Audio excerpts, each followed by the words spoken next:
So today we're going to be going to Psalm 84 verse 5 to 7. And this is an amazing chapter, an amazing verse from the Bible, from the book of Psalms. Anyone here loves reading the book of Psalms? Amen? Amen. So it's written by David, but actually this Psalm 84 verse 5, or the whole Psalms, is written by different people or group of people. Later on, I'm going to reveal it to you. But this promise is, I believe, that will help you to be blessed in life for this year 2025. Amen? So anyone's ready for reading for the Word of God for today? Amen. Okay, please read it with enthusiasm. Read it with joy. Okay, here we go. Because the first two words is joy. Okay? So here we go. What joy for those whose strength comes from the Lord, who have set their minds on a pilgrimage to Jerusalem. When they walk through the valley of weeping, it will become a place of refreshing springs. The autumn rains will clothe it with blessings. They will continue to grow stronger, and each of them will appear before God in Jerusalem. O Lord God of heaven's armies, hear my prayer. Listen, O God of Jacob. How about we read it one more time? But this time, you're imagining that you are the person who's actually being mentioned here in this verse. Okay? Let's do it again. What joy for those whose strength comes from the Lord, who have set their minds on a pilgrimage to Jerusalem. When they walk through the valley of weeping, it will become a place of refreshing springs. The autumn rains will clothe it with blessings. They will continue to grow stronger, and each of them will appear before God in Jerusalem. Today I'm going to be speaking to you, blessing you with a message, the 5 characteristics of a thriving person. The 5 characteristics of a thriving person, o 5 bagay para ikaw ay magtagumpay sa iyong buhay. Father, bless the word in Jesus' name. Amen and amen. Please be seated. Habang naupo ka, tingnan mo ulit yung katabi mo at tingnan mo kung ready na siya for the word. Amen. 5 characteristics of a thriving person. 5 bagay para ikaw ay magtagumpay sa buhay in Jesus' name. My declaration for you for this year 2025 is not just for you to survive, but for you to thrive. I say that again. My declaration for you, I believe with you, I believe for you and your family, that for this year, I believe for you that you will not just survive, but you will thrive. I say that again. I declare for you and your family, that you will not just survive, but you will thrive. If you don't get it, I'm going to say it again.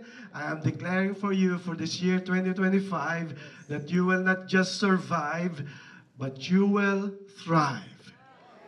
Amen. Amen. You will not just survive, but you will thrive. Thrive means to prosper, to succeed, to improve, to develop in spite of any circumstances. Ang thrive, sabihin niyan ay magtagumpay, o masenso, magbago, at magtagumpay. Right? God wants you to thrive, not just to survive. Why do I parallel the word thrive to survive? Because here's what I discovered.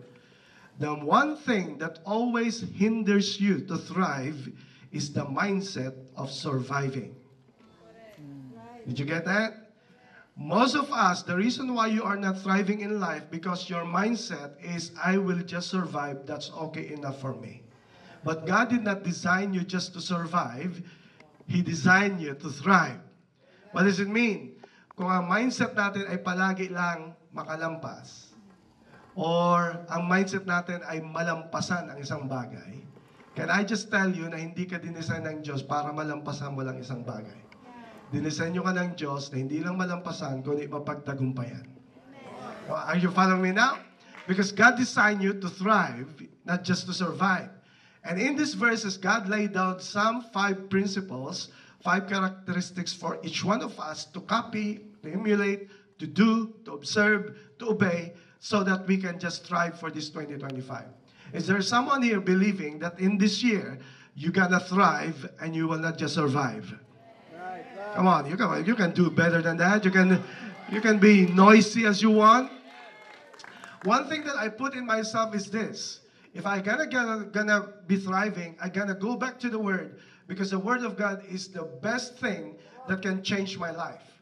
I may be saturated with a lot of things in the social media, with some inspiration, some motivations, but in this year, I don't need more than just a motivation. I need really an inspiration from the Word of God, because I believe that the Word of God is more powerful than the Word of man.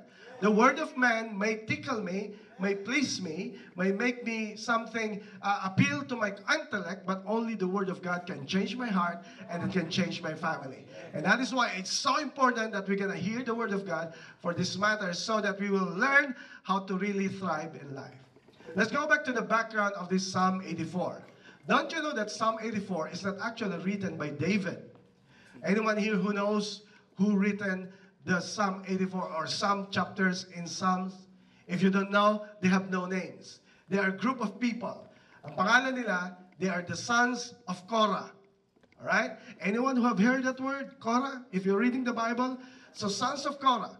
So these are the group of people who written Psalms 84. And sons of Korah, it's very interesting, because if you follow through, if you go back to the background, who is Korah? Korah is actually the person who rebelled against Moses. Right? And he was punished by God. God destroyed him. And the thing is, he was known as Korah, as a bad person, as a bad guy. He is a rebellious guy. And the Lord decided to punish him, and he died on that day. But here's the twist. But the sons of Korah decided not to follow their dad. Instead, they followed the man of God. Okay? And amazing, even though na ang lahi nila ay galing sa tatay nila na rebelde, nagdesisyon ang mga anak na ito, ang mga sons na to, mga kalalakihan na to, na kahit mali ang kanilang tatay, hindi nila papayagan na the rest of their story of their life ay katulad ng kanilang tatay. Ginawa nila, sumunod sila sa man of God, sumunod sila sa Panginoon, nag-serve sila kay God, to the point na lahat ng lahi ni sons of Korah ay branded na sons of Korah. That's amazing. Hindi sila basta binanggit ng Korah, kundi sons of Korah. At sila yung mga ginamit ng Diyos na naglingkod sa tabernacle, sila yung mga naglingkod sa templo, silang naging music team, sila yung naging nag-worship kay God, sila yung nagsusulat ng music, sila yung production team. Is there anyone here that you can see now that the promise of God is this? Hindi gusto sabihin na sira ang nakaraan mo ay forever na ganyan na rin ang buhay mo. Okay, so following me now. What I'm trying to say here is this: kahit pamali ang tatay mo, kahit mamali ang last generations mo, you can make a decision na in your term, sa buhay mo, it can change. There can be a change that is happening. Come on, somebody. It doesn't mean na ang buhay mo ay sira nung nakaraan, ay papatuloy mo na magiging sira forevermore. Dahil lang sa nagawang mali in the past. Can I just declare to you today, the reason why you are standing here, the reason why you can thrive for a new life, for a new beginning, is because God is giving you a new start in the name of Jesus Christ. He is giving you a new hope. He's giving you a new life. He's giving you a new start. He's giving you a new promise so that you can live not just to survive, but to thrive. And you never allow your past to hinder your future. If there are people, listen to this. Can I just tell you this? There are just groups of people, that you should never be with this kind of people. Who are these people? People who are always bringing you to your past. Those are not your real friends. If they're always pointing you at your past, they are not your real friends. They should never belong in your circle. You're gonna find a circle that will remind you of your present, and they're believing for you for the future. Why? Because kung nagbago ka na, there's no use of pointing out kung sino ka nung nakaraan. Kasi kung ang pinopoint ng tao ay palagi kung ano-kanong nakaraan, ang pinopoint niyan ay lahat mali. And therefore, they should not belong to your circle. Find a circle that will remind you who you are in God, and God is congratulating you for who have you become, and He's excited for who you're gonna be in the future. And ladies and gentlemen, most of us are sons of Korah. Lahat tayo may madilim na nakaraan. Lahat dito ay may pangit na nakaraan. Ako lang may pangit na nakaraan o lahat tayo? Lahat tayo, right? But praise God, I serve a God who's not looking at my past. I serve God who is not looking at what I've done in the past. He's looking at me because of what Jesus Christ has done on the cross. And I can stand here right now with confidence, with grace, is because God has been so good to me. And the reason why I can move on in my life is because of the favor and the grace and the faithfulness of my Lord. Amen? I want to take note of the word they. They, those, they. Hindi lang tinukoy isa. Bakit? Here's the contrast. If you want to thrive in life, you gotta choose your circle. Hindi binanggit isang tao lang, binanggit they. It's because you can never thrive in life if you're still in the circle of negative, toxic people. You can never thrive in life if your environment is always the people who are cursing God, or always, negative of the things. They're always not believing in you. Can I just declare to you today, if you want to thrive in life this 2025, I'm praying that God will give you a discernment that you're going to be sticking and staying on the people who's serving God, who's following God, and who are not negative, who are not toxic, who are always believing for you. Amen? Come on, somebody. Come on, can we clap our hands for that? Because God didn't just declare you to survive. So here's the thing. Pag ang grupo kasama mo palagi ay palagi lang iniisip, ay malampasan lang natin to, okay na. Pero kung meron kang mga tao na kasama na iniisip nila paano mag-forward, paano mag-grow, paano mag-succeed, can I just tell you, ang environment mo, yung circle mo will determine kung saan ka rin papunta on that kind of destiny. Amen? I want you to thrive this 2025. Come on, somebody. Sabihin mo sa katabi mo, come on, thrive. Don't just survive. Thrive. Kasi sabihin, umasenso, magbago, mag-develop, increase on something. I don't want to maintain a status quo. I don't want to be the same person last year. Come on, same is lame. Come on. You don't want to be that you're the same person a year ago. You can improve. Sabi nga ni Alex na famous, you can do better than that. Come on. If you are great in your work last year, come on, you can do better than that. If you are serving the Lord for last year, you can do better than that. If you're giving something to the Lord, you can do better than that. You can thrive. You can just maintain a status quo. You cannot stay in your comfort zone. Can I just declare to you today that for this year 2025, you gotta thrive. You're getting out of your comfort zone. You're getting out of the usual. You're getting out of the predictable. You're getting out for something that is mundane, something that is common. I want to just challenge you by faith that this is the year 2025, that I'm going to move, and I will not let my past dictate my future. I will not let the circle of negative people to keep on determining who I can be. I'm going to move and take a step of faith, because this year I will not just survive, I will thrive in the name of Jesus. So in these verses, God laid down some principles, five characteristics for you to thrive this 2025. 5 bagay na kailangan magtagumpay ka sa buhay. The first word is this. And sabi sa first verse, what joy for those whose strength comes from the Lord. That's amazing. What is the first thing? The first thing is this. The first characteristics of a thriving person is their strength comes from the Lord. All right? Their strength comes from the Lord. It doesn't come from the world. It doesn't come from your own opinion. It doesn't come from anything that this world can offer. It comes from the Lord. Now, it could be general, but my job for me today is to lay down what it really means to have a strength that comes from the Lord.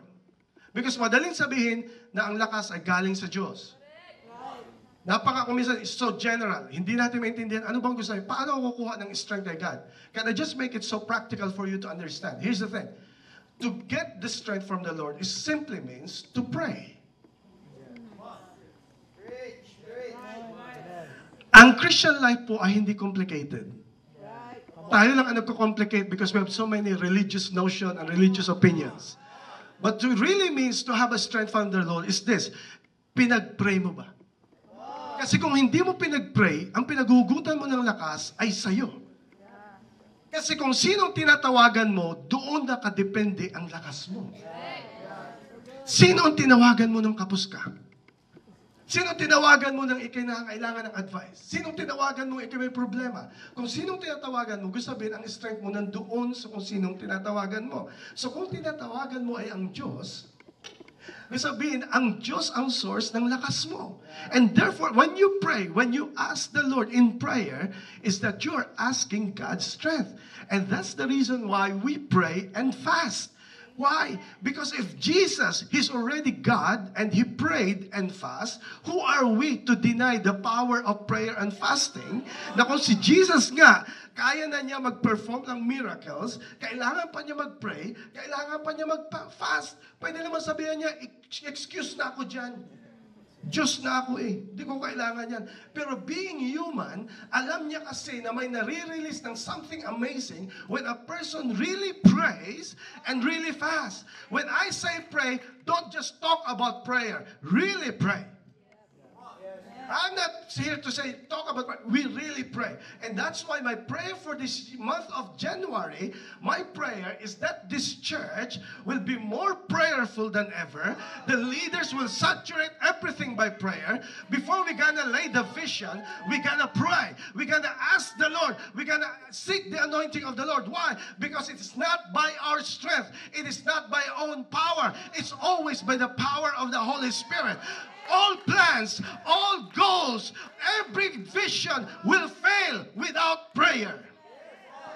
Can I just say this, what D.L. Moody said? He said these words, all failures are prayer failures. That's good. All failures are prayer failures. Ang sabi niya, lahat daw ng pagbagsak natin ay matitrace mo dahil hindi mo pinag-pray. Ang sabi ni James sa Word of God, ang sabi niya, you don't have because you don't ask. That's so simple, ano? Ang sabi ni Lord, kaya wala ka kasi hindi mo hiningi. Bakit? Sino nagpigil sa'yo na hindi humingi? Can I just declare to you today that we have an open heaven and God is declaring to you, you are my child. Ask whatever that you want to ask from me and I'm going to believe, you're going to believe that you're going to get it and I'm going to give it to you. Ask and you will receive. Knock and it shall be open to you. Seek and you will find. That's how you're going to get the strength from the Lord. I love what Tristan shared last Sunday. He said in our opening salve in prayer, he shared those verse in Luke that it says that God told them not to give up and to keep on praying. And this, it dawned on me, the reason why we easily give up, because the truth is we already stopped praying. Kasi kung pinagpipray mo ang isang bagay, imposible na mag-quit ka. Kung sabihin kaya ka nag-quit, kasi ang totoo noon, maaring nandyan ka, pero hindi mo naman talaga pinagpipray. Kasi kung may pinagpipray ka, may inaasahan ka na may mangyari at may inaasahan ka magbago ka sa mali. Pero kung nag-quit ka, gusto sabihin, hindi mo pinag-pray. Gusto sabihin, you are just depending on your own emotion, you're depending on your own action, but you're depending on the strength of the Lord. I'm done with that. Hey, ladies and gentlemen, I want to declare to you for your 2025. If you want to thrive this 2025, open the day in prayer. End the day in prayer. Pray wherever you are. If you're going to go to the closet, if you're going to go to the toilet, you're going to go somewhere else, come on, just be prayer. I want to declare for this church, if there's something that will be amazing, that will change in this church, is pray. People are really asking and praying to God. Because that is how you're going to say that I'm depending on the strength of my Lord. Look at this. It says, what joy for those whose strength comes from the Lord. What's amazing with the strength of the Lord is that that's the kind of strength that people can never explain. Because not everything in a spiritual world can be explained. It can only be experienced. Because if you're always trying to explain everything, you can never experience it. Can I just tell you today na walang mga bagay na hindi kayang ipaliwanag sa buhay pero nararanasan mo? Can you just explain this? Paano nangyari na ang dami mo ng pagsubok na inabot, nandito ka pa rin? Amen. Praise God. Paano nangyari na dami na ng pagsubok nyo bilang mag-asawa, kayo pa rin? Kamusay, paano nangyari na ang dami nangyari sa pamilya mo pero nakatayo ka pa rin? How will you explain that? And those people who cannot understand, saan nanggagaling yung lakas mo? Bakit naka-smile ka pa rin? Bakit masaya ka pa rin? Because they don't know na may pinaghugutan ka ng lakas at ang lakas na yon ay hindi galing sa kahit kanino man, yan ay galing only from God. His name is Jesus. So, their strength comes from the Lord. And the verse says, it says, what joy for those whose strength comes from the Lord. Sabi ko kanina, paano mo measure ang strength? Very simple. Prayer. How about this? Are you ready for this? Paano ba nakikita yung strength? Here's the thing. Okay, I gotta say this word. Gusto sabihin ng strength is this. You should be morally strong. Did you get that? You can never be strong if you are not morally strong. When I'm reading this verse, I find it out. If you are living in sin, our strength suddenly evaporates. Ang pinaka number one na nakakaalis ng strength natin ay pag nabubuhay tayo sa kasalanan. Can you take note of what I said? Nabubuhay sa kasalanan. Pwede tayong matisod ng kasalanan, pero it's a choice na mabuhay sa kasalanan. Yeah? Walang perfect dito. Pero hindi naman gusto sabihin na porke walang perfect, may pagkasamaan na lang tayo. What's the point of having a church? What's the point of having a new life in the Lord? Don't ever throw to me, no, si Lord naman, naunawaan naman ako. Can I just declare to you, ang tagal ka nang inuunawa ni Lord, ikaw ang hindi nakaunawa sa Kanya. And God is God, He is holy, He is just. You can never let God change because of your terms. God is always holy, and God said, I'm holy, be holy. Come on. And I want to tell you this, we can never be strong if we are not morally strong. That's so good, Pastor. Kahit anong sabihin mo na ikaw ay, whatever you do, kung palagi may ginagawa ka, nabubuhay ka na alam mong mali, and I don't have to point it to you. You have the Holy Spirit. You have the Word of God. You know what is wrong. You know what is morally wrong. And I'm not here to judge. I am here to just wake you up. Because here's the thing. Because the question here, the issue here is not about love. It's about strength. Most of the time, we always equate our wrongdoing to if God still loves me. Can I just tell you this? God loves you. Period. Thank you, Lord. Whether you're right, you're wrong, if you are a child of God, you're always loved by the Lord. But the question here is not about love. The question here is about strong. Yes, God loves you, but also accept the fact that if you are not morally right, you will be forever weak. But God still loves you. And never question na ito ay issue ng love ni God para sa iyo. You're misunderstanding a lot of things. And here's the thing. Kung ikaw ay pinili mo mabuhay ng mali, asahan mo, yes, mahal ka ni God. Pero asahan mo rin na mabubuhay ka na palagi kang victim ng mindset, victim ng circumstances mo, and you will always be weak. And I want to declare a good news for you. It's not the end for you. The reason why you have this message is so that you are awakened to the fact that God is a forgiving God, and He can give you a new chance, and He can set your life straight, and you can have a new life in Jesus' name. We're always calling it new life, then make it new. That's true. Nung nagpasok ang January, Christmas pa lang, ang dami mo ng bago. You want new. Gusto mo bagong sapatos, bagong damit, bagong looks, bagong OOTD. Come on. We all want new. Same thing. Kung yan ang gusto mo sa panlabas, you also desire it na sa buhay mo, hindi na katulad ng dati. I want something new. And I'm proud of what is something new in my life. At saan mo kunin yun? Hindi sa morality mo, kundi sa morality ni Lord. Because I say this again, you can never be strong if you are morally weak. Kung nabubuhay ka sa mali at akala, hindi mo, anawaan naman to ni Lord. No. Can I just tell you, lahat ng mali, you will reap the consequence of it. And God did not design you to be a reaper of consequence. God designed you to be a reaper of His goodness to your life. And that is why here's the thing. You cannot be strong if you are not morally strong. How about this? You cannot be strong if you are emotionally weak. Sabi ni Lord sa akin, Sabi ko sa kanya, Lord, ano yung preach ko this 2025? Something new. Sabi ni Lord sa akin, preach meat. Come I go, on. what? Yeah. What do you mean? Come on, Pastor. And he guided me in Hebrews, and he said, it's time for them to eat meat. Come on, Pastor. Okay, Lord, okay. What kind of meat? Magpa-fasting po kami. That's so good. No, different kind of meat. That's so good. Something that they can chew on, something that they can meditate, something that they can provoke, something that will change them. Yes, it will rattle some of them. Some of them will say, oh wow, that's heavy. But come on. Praise God. Come on, preach. So God is saying to you, you cannot be strong if you're not emotionally strong. Hindi mo pwede ipaghiwalay ang spiritual strength sa emotional strength. You cannot be spiritually mature and then emotionally immature. So kung may struggle ka sa emotions mo na unpredictable, I always counsel people like this. Instead of dealing in the present, go back sa nakaraan mo. Kasi doon mo matitrace why you're acting that way. And I want to declare to you today, it's never too late. And I want to declare the good news to you, 2025. You're gonna thrive emotionally. I declare your insecurity, your comparing spirit, your controlling spirit, your perfectionist spirit, your spirit of always blaming other people, blaming your parents, blaming someone else, blaming your last relationship. You will never be emotionally mature if you keep blaming people.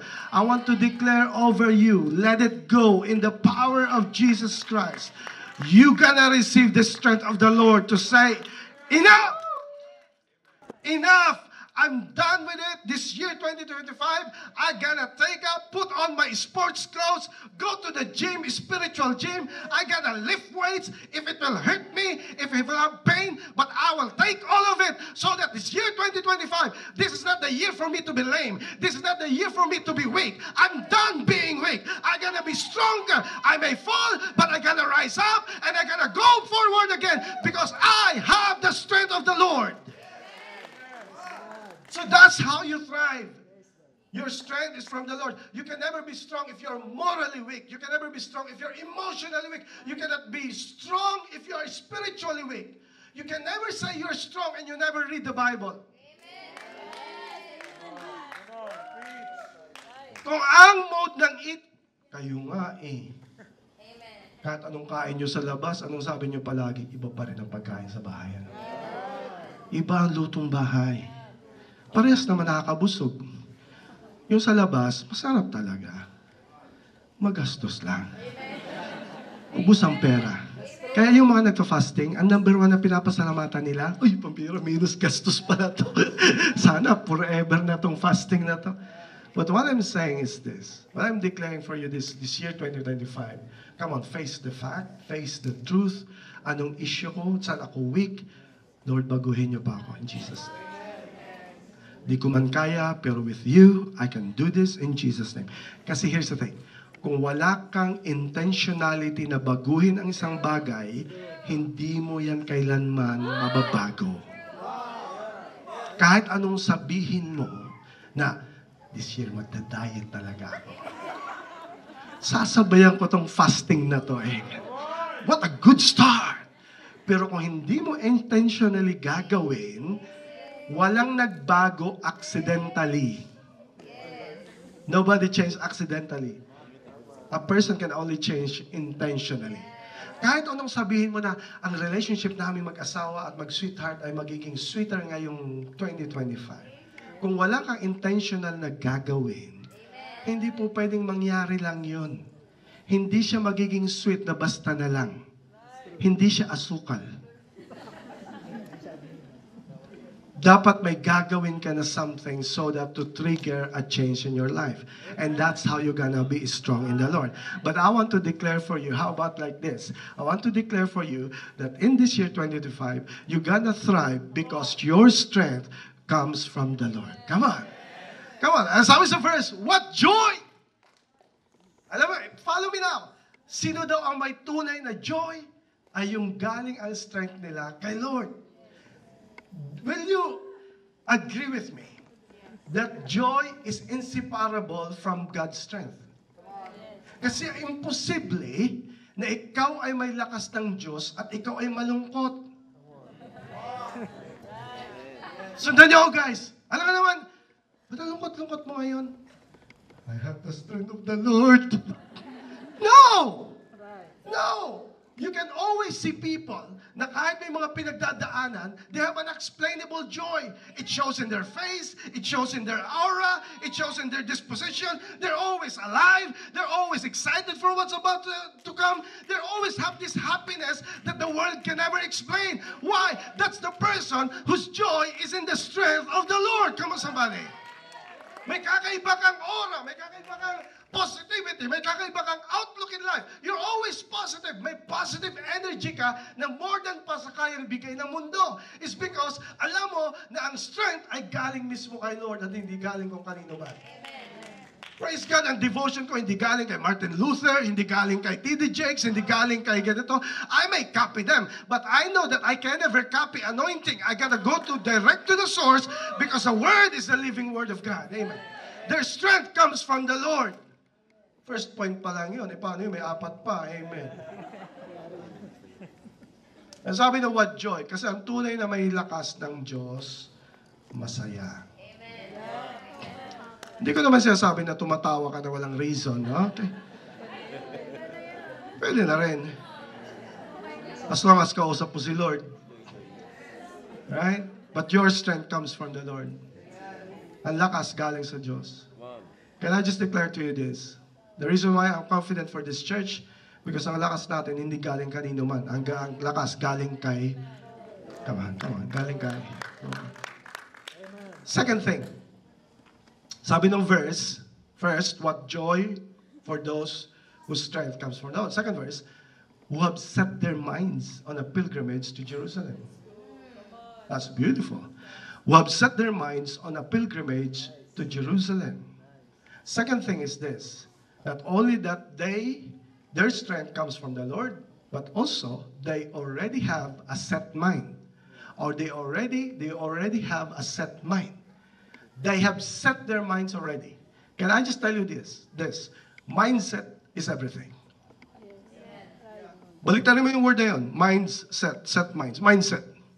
So, if you want to thrive this year, 2025, I want to declare to you that it's time for you, if you have a mindset still coming from your past, if you still have the old mindset that you have when you were not yet a believer, I declare to you today that it's time for you that your mind be renewed by the power of the Lord, and you're gonna see life and you're gonna see things by the power of God.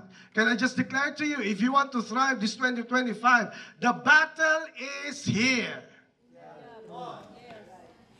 So therefore, if the battle is here, I gotta take good care of this here.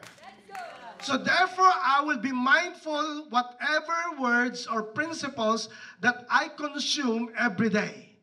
If these things doesn't make sense, I should not put it in my mind. If these toxic things, I should never allow it in my mind. If there are people who are saying, you can never do that, I will never allow that in my mind. Because I've already set my mind. Can I just declare to you today that if you want to thrive this 2025, it's time for you to have a renewed mindset. What does it mean? It's time to end your victim mindset. It's time your poverty mindset. It's time you're always your pride mindset. I want to declare to you today that you will have a mind renewed by the Lord. You are forwarding for the glory of God. You are always expecting what's great in the name of Jesus Christ. And you are believing that something is greater that is happening for me in Jesus' name. Set their minds. Mindset. Ano itong mindset? Take note of the word. They have set their minds already on what? Ano sabi ng verse? Pilgrimage. Pababawi natin. Ang sabi ng pilgrimage, journey. Okay? So, can I just declare to you, can I teach you this? I pray that this year, 2025, you have a mindset for a journey. You have a mindset for a journey. Hindi mo man maabot agad, pero you're journeying with it. And therefore, balik ka sa first verse. Anong sabi sa verse? What joy are for those whose strength comes from the Lord. Sundan nyo because it's so important to understand. Pero sabi niya, those people who have set their minds already for pilgrimage to Jerusalem. Here's the thing. Pilgrimage, journey, destination, Jerusalem. Follow me. So in life, may pinanggalingan ka, nasaan ka ngayon, saan ka papunta. Pilgrimage, yung process kung saan ka papunta. Pero meron kang destination. Pero bago pa sa journey, Amen. bago pa, kahit pa nag-journey ka, kahit pa di mo pa naabot ang destination, ano ulit? Balik ulit sa first verse. What joy! What joy! Can I declare to you that you will never confine your joy when your dreams come true? You don't confine your joy on the destination. You don't confine your joy when things will be all right and things will be okay. What God is saying to you is this, kahit wala pa yon, kahit nag-journey pa ako papunta doon, ngayon pa lang masaya na ako kasi ang lakas ko hindi nanggagaling sa destination, hindi nanggagaling sa journey, nanggagaling kung kanino nagbigay sa akin, and that's His name is Jesus. So, therefore, hindi mo i-confine ang kasiyahan mo pag natupad yung pangarap mo. Kasi kaya nag-guarantee you, kahit pangarap mo, hindi ka magiging masaya kung wala ang Diyos. Ang person lang na pwede magpasaya sa'yo ay wala nang iba kundi si God. How many people that I know, nasubaybayan ko ang buhay nila, nakasabayan ko sila, pangarap nila ganito, nagkita-kita kami, reunion, and I saw them. They're already wealthy, they already have everything, pero hindi pa rin masaya. And it was confirmed to me na hindi pala ang katuparan ng pangarap ang magpapasaya sa tao. And I realized, hindi pala bagay ang magpapasaya sa tao, persona pala ang magpapasaya sa tao. Walang iba kundi si Jesus Christ because there's only one emptiness in your life that only God can fill. Walang pwedeng magpuno niyan. Hindi bisyo, hindi pleasure, hindi pera, hindi kahit ano. Isa lang ang pwedeng fill ng emptiness na yan na wala nang iba kundi si Jesus Christ. They have set their minds already. Mindset. So therefore, ang gusto sabihin, may journey ka, may destination ka, pero ang joy mo, galing mismo sa strength ni God. Are you following me now?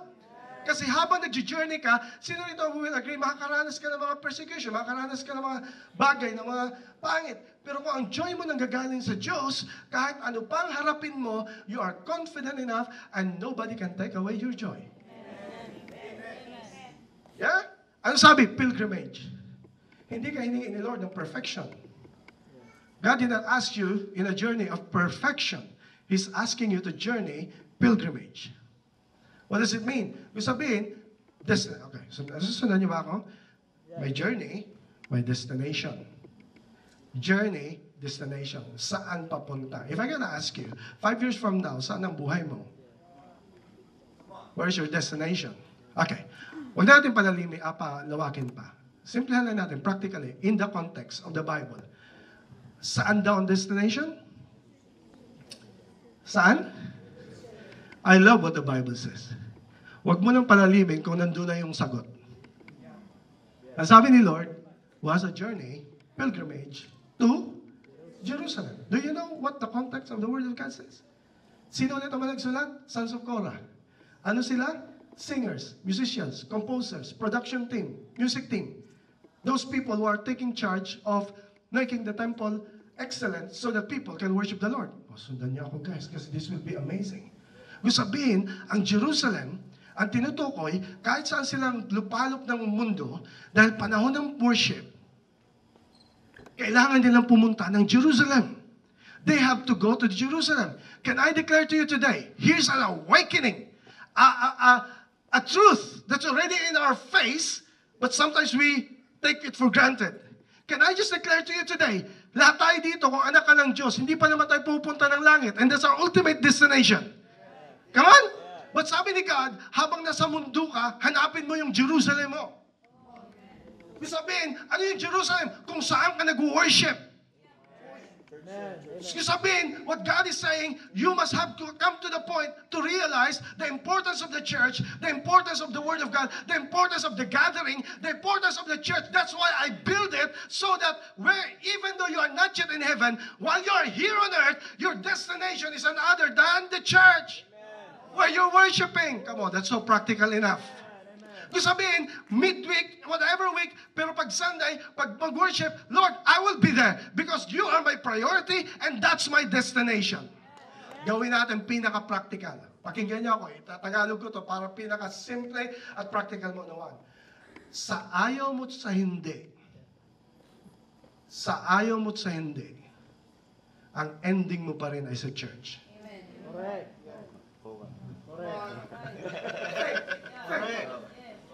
Think. Kahit ayaw mo ng church, kahit anong church, ang ending mo pa rin ay sa church.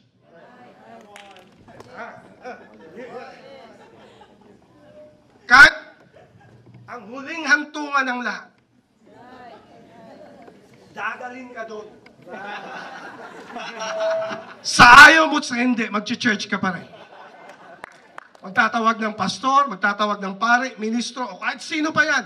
Basta ang point is, kung yung pinakaayaw mo tuloy, dadaling ka pa rin doon sa ending ng buhay natin. Kasi ang sabi, lalo pa kung nakatagpo ka ng right church. Walang perfect church, pero kung may right church na binigay sa'yo ni Lord, yan ang Jerusalem mo. Kaya sabi ni Lord, wag mo nang palalimin, wag mo nang palawakin, wag mo i-complicate things. Ang destination ng mga anak ng Diyos is Jerusalem, which means is church. Saan ako magsaserve? Sa church. Saan ako magbibigay? Sa church. Saan mag-grow ang mga anak ko? Sa church. Saan ako magsaserve? Sa church. Come on! Huwag tayong magpatalo sa toxicity na porke may mga mali ang nangyari sa mga iba-ibang churches, ay damay mo na lahat ng mga church. Amen. Can I tell you today, kung may church na nagkamali sa'yo, hindi nagkamali sa'yo si Lord. Kaya hinahayaan ni Lord na bumagsak ang pastor, ang church, dahil pinapakita ng Diyos, walang perfect na pastor, walang perfect na church, ang perfect lamang ay wala ng iba kundi siya, para siya lamang ang sambahin, siya lamang ang sundin. Can I declare to you, Christianity is never perfect, but only Christ is perfect. So therefore, ang destination ay Jerusalem. Hihintayin mo pa mamatay, saka ka lang pupunta ng church? So sad. Makikita ka ng mga kaibigan mo, pambihira. Paano ko pa ito i-high five? Pag tapos na, harap ka na sa Diyos. Whether ikaw ay heaven or whether hell, it's up to you. But the thing is, ang destination mo ay Jerusalem. And with a confidence, I can say, this is my Jerusalem. And I want to just bless those people that you can be somewhere else. But you have chosen with your heart and with your mind that this is my Jerusalem. I know a lot of leaders, I've talked to them. Some of them, they have the privilege to go to US, go to Europe, go to somewhere else. But they are assured of their hearts. Sabi nila, Pas, this is my Jerusalem. Alam ko, clear ako, may plano ang Diyos para sa akin. And I just want to tell you, yun yung mga tao na kahit anong mangyari pa sa buhay, palagi silang may joy kasi galing yung sa strength ni God. Come on, somebody. Come on, clap your hands. Ang sabi ni Lord is this. Saan daw galing ang joy? Saan? Strength ni God. Mag-journey ka, right? Pupunta ka sa destination mo, right?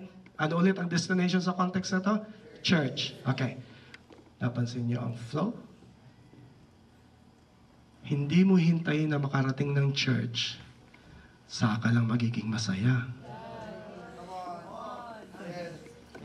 Hindi ang destination ang magdedetermine ng joy sa'yo. Kaya marami ang toxic at marami ang hindi mas-satisfy ang joy na meron sila. Kasi can I declare to you, walang church na magsasatisfy sa'yo. Ang balikan mo, anong nangyari sa mindset mo, bakit ka ganyan? Saan ka ba humuhugot ng lakas? Here's the thing, ang joy, bago pa ako pumunta ng church, may joy na ako kasi ang pinaghuhugutan ko is prayer, word of God, nakadepende ako kay Lord.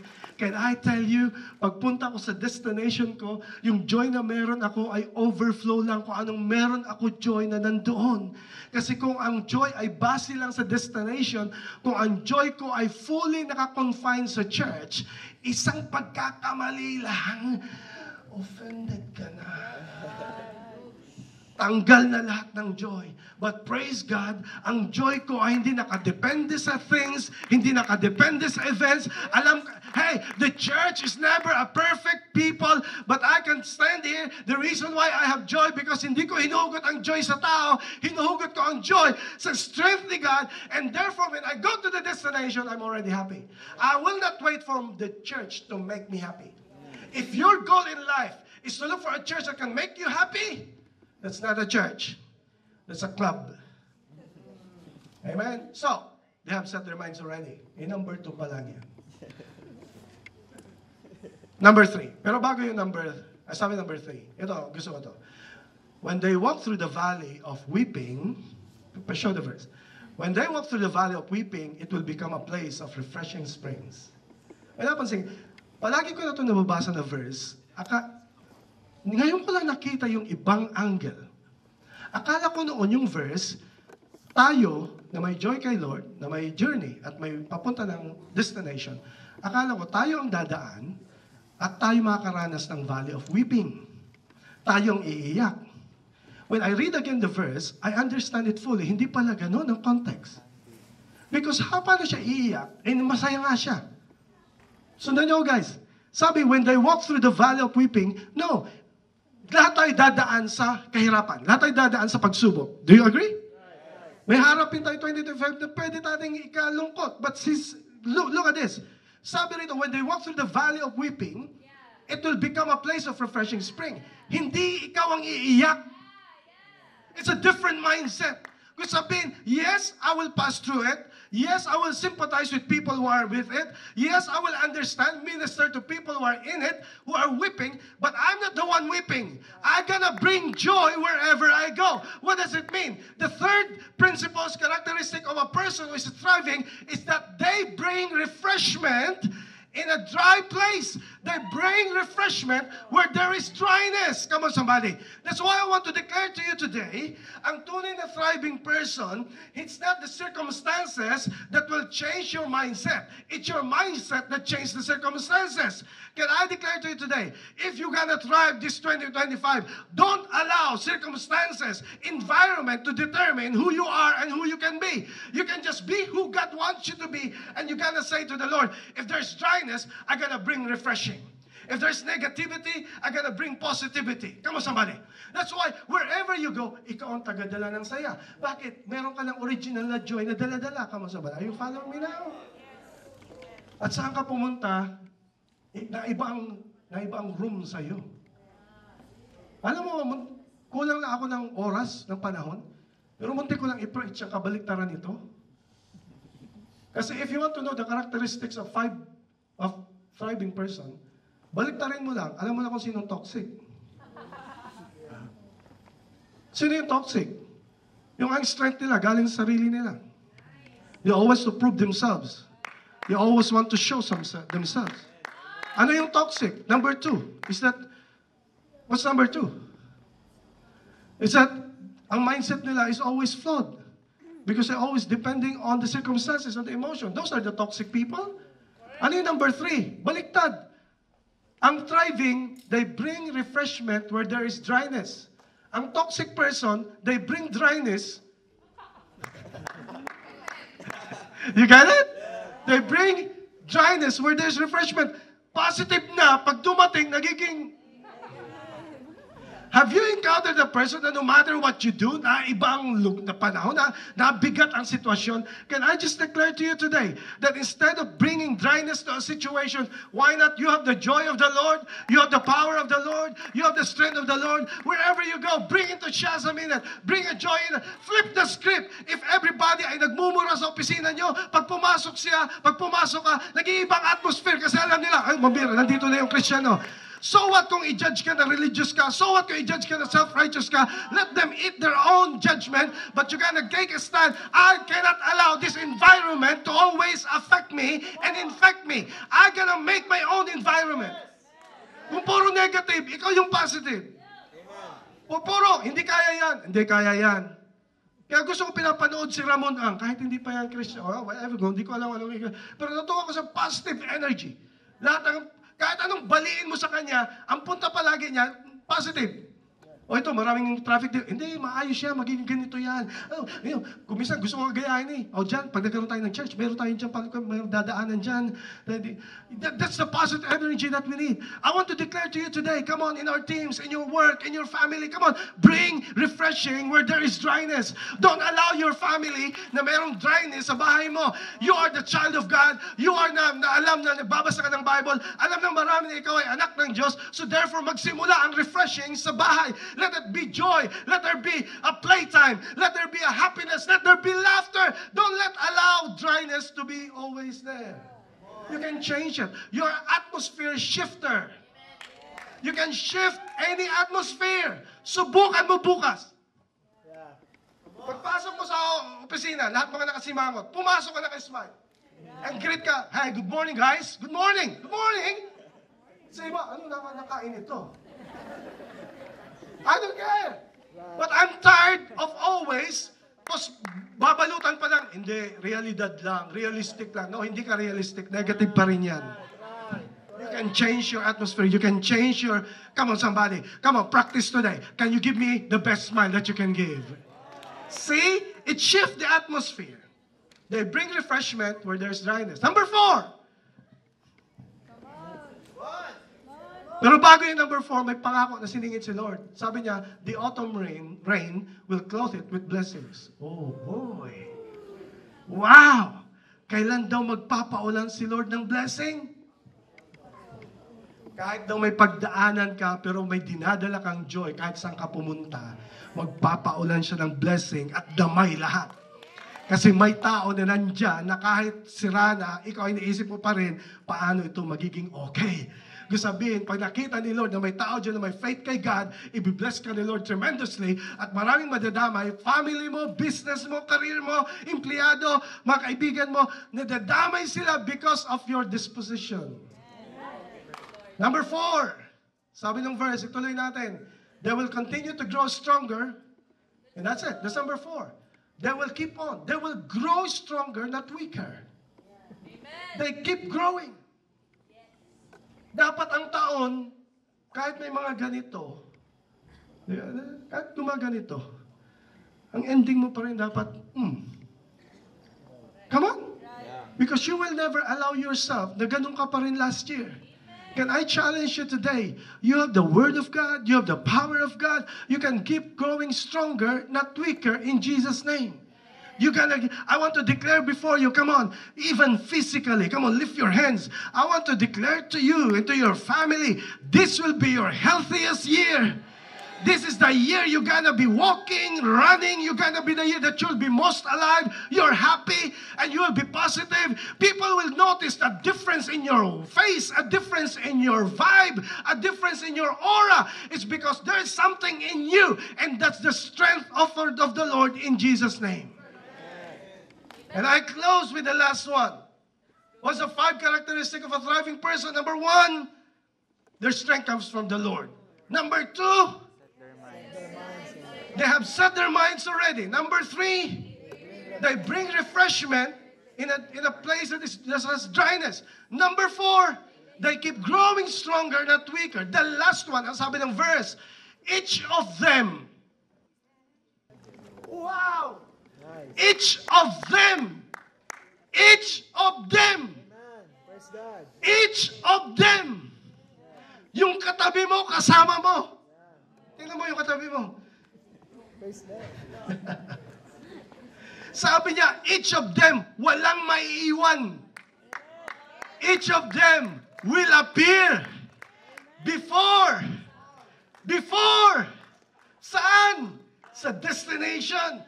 Jerusalem. Gusto sabihin, sama-sama, kasi all of us, what I love to summarize everything in this, I love the context that is the context of not I, me, but them and they. Gusto sabihin, sama-sama tayo na magta-thrive. Bakit? It takes a village for you to thrive. I go back again, if you your circle is always negative, you can never be positive no matter how you try. If your circle is always leading you to sin, you can never take a stand on sin. But what you're gonna make today is this. We're gonna start with the Lord and we're gonna thrive together in Jesus' name. Together means kasama ang pamilya ko, kasama ang grupo ko, kasama ang e-group ko, kasama ang hubs ko, kasama ang church ko, sama-sama kami mag-thrive before God in Jerusalem. Kung sabihin, you are sure of your destination. Ano yung destination? Huwag na natin pa. Destination is this. Kung sabihin, destination ko, wala nang iba, this. I-ponder nyo yung pag-uwi nyo. Magbabago ang mindset nyo. How you gonna see the importance of the church in your life. Hindi lang ang destination mo sa buhay, kundi destination mo in this. Okay. Okay. That's how you thrive. You will not survive. I want to declare for you this 2025, you will not just survive. I want to declare for this church will not just survive. This church will thrive. I can see that this year we will be having a big prayer on how we're gonna put people. I am declaring that there will be a lot of families and people that will be won to Jesus. I can see the biggest number of volunteers, the biggest number that we can give on Christmas on the Streets 2025. I can see that the Lord will bless and reach out many locations. I can see that in spite of everything, we will still thrive. I want to go back to you. All the limitations that you have set in their mind, all the things that you're saying, I can never make this, ganito na ako. I want to break it in the power of Jesus Christ. God did not create you to be the same person compared to your past. God is saying to you, I can make you new. I can make something new in you. I'm not interested what you have done in the past. I'm interested of who you can be and who you can be today. If you will just allow me to let me in. Will I be a part, the biggest part of the script of your life for this year? I'll be the number one of your life. So this year, come on, if you want to thrive, sabi ng verse, what joy for those whose strength is the Lord. And I close is this. Ang destination mo, Jerusalem, is because that's where the place where Jesus came on earth. And the destination niya is to go to the cross. That's his destination. Tinapos niya hanggang sa huli. Kasi ano nakalagay sa Hebrews? He treated it as joy. Saan ka nakakita na tao excited mamatay? Siya, he wants to because ang joy niya, makita ka niya. Masave ka. Mabago ang buhay mo. At huwag ka lang mag-survive at kaya mag-thrive. Because Jesus already paved a way for you. And I'm fully 100%, 1,000% confident that my God, my Jesus, will help you thrive. As you stand up on your feet, here's the thing. As you stand on your feet, sa pagtayo nyo, may mga iniwanan kayo sa pagtayo nyo. Mga bagay, mga mindset na nasa mind mo in the past. You will be having a new mind starting today by the power of Jesus Christ. God will renew your mind. He will give you a new journey, a purpose. Come on, every people in this house, can we just lift our hands to Jesus as we give our hearts to Him?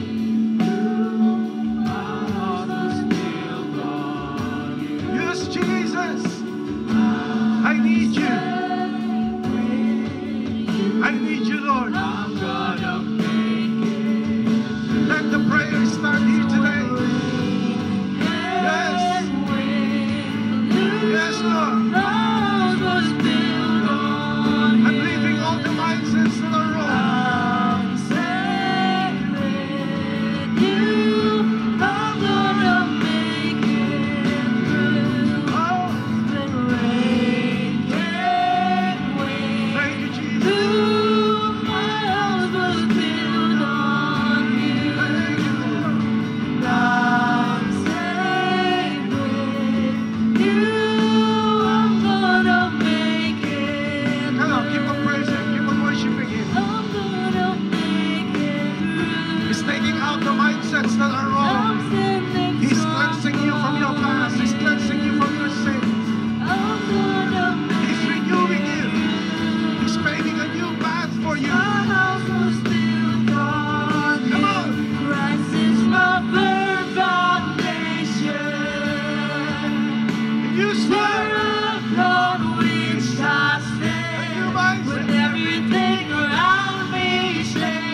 close your eyes, no one's looking around. The Lord is about to give you a new set of mind.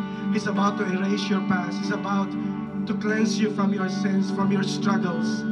Now, if you respond today, whether you are a new Christian, whether you are not, wherever stage you are in your life, regardless, I just want to open this invitation to you that when you do that, when you come here on the front and give your life to God, He is giving you a new mindset.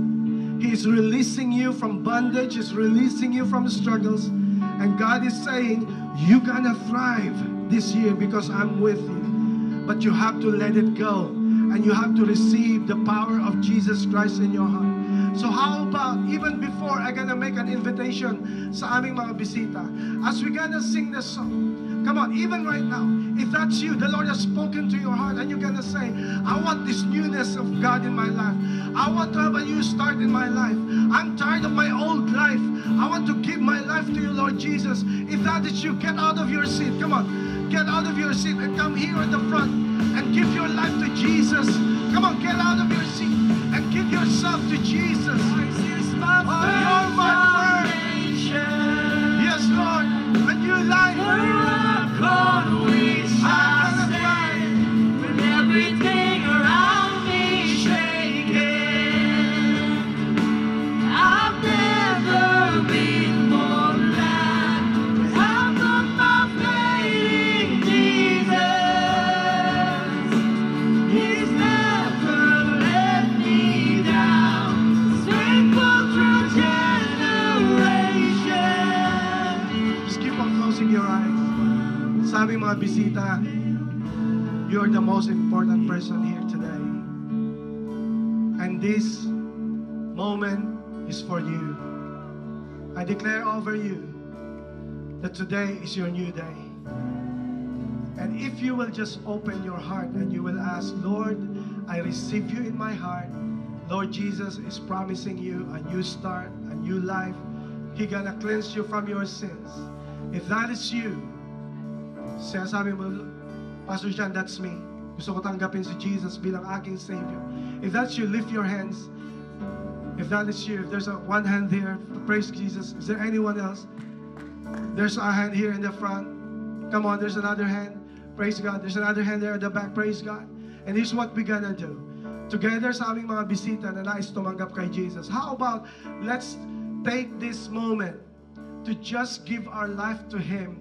And we're gonna say, Lord Jesus, I am done with my past. This is the year, your year for me. And I want to commit my life to you.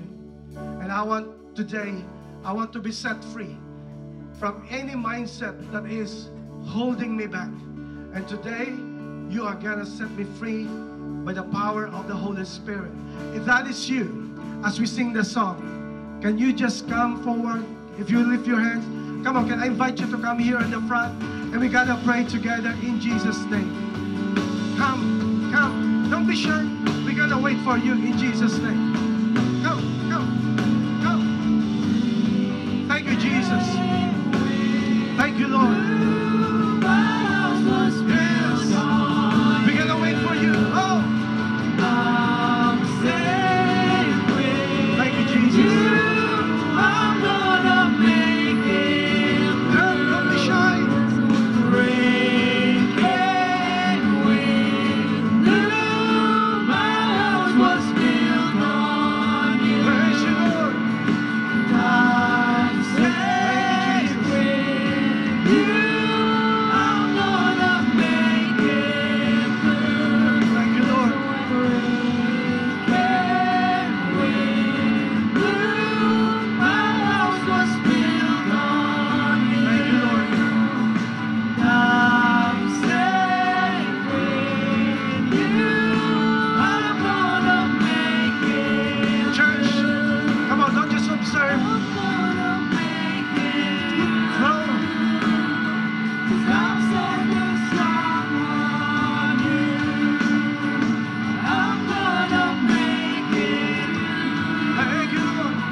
Thank you, Lord.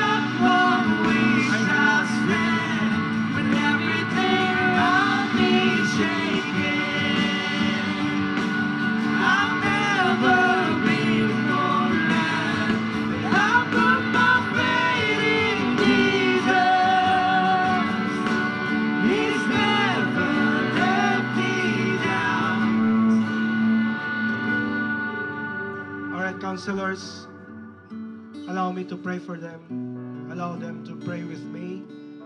So sa lahat naman nandito sa harap, I'm gonna lead you in prayer. Magpipray tayo. As I said a while ago, lahat nagsisimula ang lahat sa panalangin. Can I request you that if you can close your eyes at sundan nyo ang prayer na to sa pagtanggap kay Jesus. If that is you, pwede bang can I request to lift your hands? It's a form of surrender to Jesus. And here's the prayer. Sundan nyo ang prayer na to. Here's a prayer. Lord Jesus, maraming salamat po na minahal mo ako kahit ako'y makasalanan. Salamat na may plano ka sa aking buhay. Sa araw na to ay may kalayaan, may kapatawaran, at may kaligtasan. Panginoon, tinatanggap kita sa aking puso bilang aking Panginoon at tagapagligtas. Maraming salamat, Panginoon, sa bagong buhay na to. Sa pangalan ni Jesus. Amen and Amen. Come on! Now, we're not done yet. We're not done yet. All hands here in the front, up to the back. Come on. Just receive the anointing of God in your life. Everybody, here in the front, up, everybody. No exclusion.